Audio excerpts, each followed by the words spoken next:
దానిమ్మ పండు చేయొచ్చు. ఎట్లా? దానిమ్మ పండు చేయొచ్చు, సందర పండు చేయొచ్చు. ఎట్లా చేస్తారు గ్రైండర్? సందర పండుని వేసి ఇట్లా తీసేసి ఇట్లా కింద ఒకటి ఉంటుంది, ఇట్లా వేసి కింద దాన్ని ఇట్లా ఇట్లా ఇట్లా తింపుడు. ఎట్లా తింపుడు.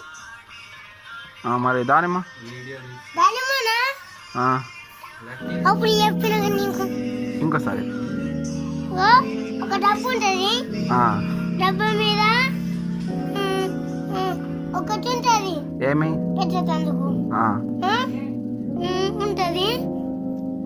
మళ్ళా ఇత్తులు పోసి పోయారు దాంట్లో మీద ఒకటి ఉంటుంది, దాంట్లో పోసి దాన్ని తింపుడే. దేన్ని గ్రైండర్ పోస్తారా?